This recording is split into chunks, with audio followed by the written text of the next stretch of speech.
నమస్తే, welcome to Eha TV. Internet, mobile banking యుగంలో మోసాలు కూడా కొత్త రూపాలు దాల్చుతున్నాయి. తాజా ఉదాహరణగా కాల్ మర్జింగ్ స్కామ్ దేశవ్యాప్తంగా కలకలం రేపుతోంది. ఓ ఫోన్ కాల్ మీ సంపూర్ణ డిజిటల్ బ్యాంక్ ఖాతాను ఖాళీ చేయగలదు అన్నది చాలా మంది గ్రహించడం లేదు. ఈ స్కామ్ ఎలా జరుగుతుందో తెలుసుకోండి. ఈ మోసం చాలా సూటిగా, తెలివిగా సాగుతుంది.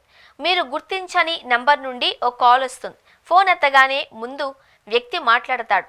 మీ స్నేహితుడు నా గురించి చెప్పాడు, మీతో ముఖ్యమైన విషయం ఉంది అని. మీరు ఆ మాటలు వింటూ ఉండగానే మరో మిస్డ్ కాల్ మీ మొబైల్ స్క్రీన్ పై కనిపిస్తుంది. ఇదిగో మీ ఫ్రెండ్ కూడా మిమ్మల్ని కాల్ చేస్తున్నాడు, ఇద్దరము కలిసి మాట్లాడదామంటూ మొదటి వ్యక్తి కలిపేలా చేయమని సూచిస్తాడు.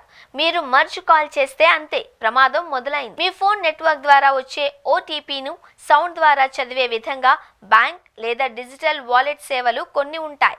మీరు మర్జ్ చేసిన కారణంగా ఆ ఓటీపీని ఆ స్కామర్ వినగలుగుతాడు. ఆ ఓటీపీ ద్వారా అతను ఏదైనా డిజిటల్ లావాదేవీని పూర్తి చేసి మీ ఖాతాలో ఉన్న మొత్తాన్ని తీసుకునే అవకాశం పొందుతాడు. ఇది పూర్తిగా ప్లాన్ చేసిన దాడి. ముందుగానే స్కామర్ మీ బ్యాంక్ లేదా వాలెట్ వివరాలను సేకరించి ఉంటాడు.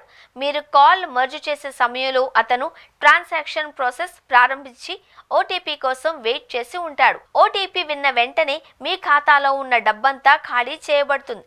ఇలాంటి మోసాల నుండి ఎలా కాపాడుకోవాలి? గుర్తు తెలియని నంబర్ల నుండి వచ్చే కాల్స్ ఎత్తొద్దు.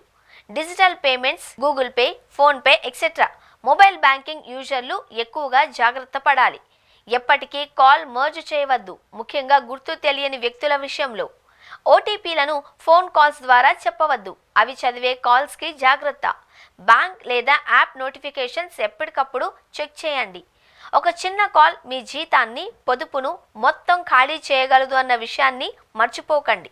ఏ ఒక్క అడుగు వేయడానికి ముందు 2 సార్లు ఆలోచించండి. అప్రమత్తంగా ఉండండి. మోసాల బారిన పడకుండా మిమ్మల్ని మీరు రక్షించుకోండి.